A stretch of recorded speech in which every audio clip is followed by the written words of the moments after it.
Fala rapaziada, eu sou o Guerreiro e hoje a gente vai fazer a revisão crítica de uma questão de termo 1, né, do curso de Engenharia Química da UERJ.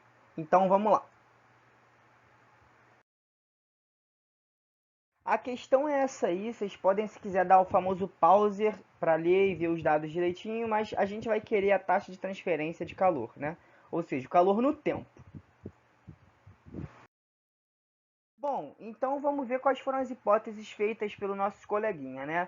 Bom, a primeira delas foi que o CO2 não é um fluido incompressível e isso está absolutamente correto, né? A gente sabe que a gente não vai poder considerar a massa específica do CO2 constante porque ele é um gás e ela vai variar com a pressão e com a temperatura, ok? Vamos lá. A segunda hipótese foi de comportamento ideal.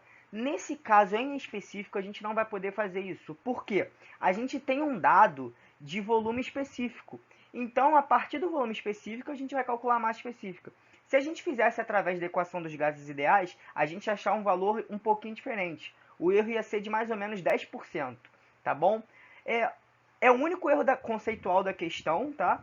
Mas é bem difícil e é bem sutil, porque a gente acaba deixando de usar os dados de P e T. Vamos lá. E a última consideração é que o sistema opera em regime permanente, e isso está correto, né? E a partir disso a gente vai poder dizer que a nossa vazão máxima é constante e usar o nosso ρVA, no caso aqui, para calcular o V2, né? Que todos os outros dados a gente vai ter a partir disso. Bom, vamos lá. Fazendo a questão agora, a gente vai ter ali, né, a variação de entalpia, que foi o que foi feito, e está correto, né? H2 menos H1 é o ΔH, ele deu os valores e foi calculado isso aí direitinho. Depois, a partir de agora do V2 que a gente calculou a partir da vazão máxima, a gente calcula a variação de energia cinética, né? E aí V2 ao quadrado menos V1 ao quadrado, ok. E aí que a gente achou um pequeno problema. Bom, a gente sabe que isso aqui, né, vai ser em feet por segundo, né, pé, no caso, é outra unidade americana. E aí a gente tem que multiplicar por esse fator de conversão, né, para BTU por libra-massa. E isso não foi feito. Né? Então, na verdade, é um erro de conversão de unidade, né? Nem teórico, nem conceitual. Né? E aí, continuando nessa questão da conversão, a gente vai converter o trabalho de eixo que foi dado em BTU por mol, que a gente quer passar para BTU por libra-massa.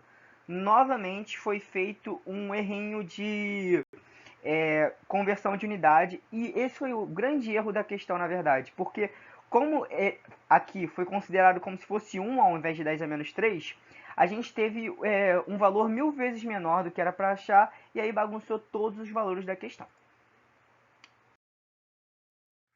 Agora vamos fazer a questão de fato, né? Bom, a gente vai usar a primeira lei da termodinâmica, né, para um sistema aberto, porque a gente tem um escoamento, e aí energia interna, energia cinética, energia potencial, calor e trabalho. Bom, energia potencial a gente vai poder desconsiderar porque ela vai ser muito menor em relação aos outros parâmetros do problema, tá bom? Ele nem dá dado para a gente calcular a energia potencial, então a gente simplesmente pode desprezar ela. É, o trabalho total, né, que é o trabalho de eixo nesse caso, mais o trabalho de escoamento, que é o trabalho de escoamento que é PV, né? P1V1 e P2V2, o de entrada e o de saída. Quando a gente começar a brincar com essa equação, a gente vai chegar no seguinte: a gente já descartou energia potencial, e quando a gente pegar o ΔU e somar com esse trabalho de escoamento, a gente vai chegar no ΔH, que a gente já calculou. Então isso aqui não é nenhuma aproximação, é o que é de verdade. Então a gente já tem o ΔH, energia cinética, o trabalho de eixo a gente também já calculou, falta só o Q, que é o que a gente está querendo, né? E aí a gente calculou ele, só que agora ele está em BTU por libra-massa, né? E a gente quer ele em BTU por hora, a gente quer uma taxa de variação de calor no tempo. Bom, como é que a gente faz isso? Primeiro, a gente está vendo que é o calor específico, porque está sobre a massa. Então, o que a gente vai poder usar? O que a gente pode pensar? Eu quero alguma coisa que tenha segundo embaixo. Então, eu vou fazer o quê? Eu vou multiplicar pela minha vazão máxima, porque aí a gente vai cortar essas unidades e vai ter o que a gente quer. Vai ter que converter ainda hora para segundo, mas aí tudo bem. E aí a vazão máxima a gente já sabe como é que calcula ela, né, a partir daqueles valores lá no início. Show?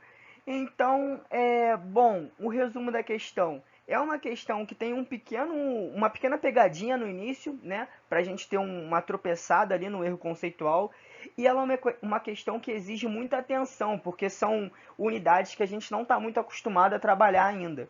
Então, os erros, o grande erro, na verdade, foi o de conversão. Os outros erros foram bem pequenos. Então é isso aí, muito obrigado pela atenção e até a próxima.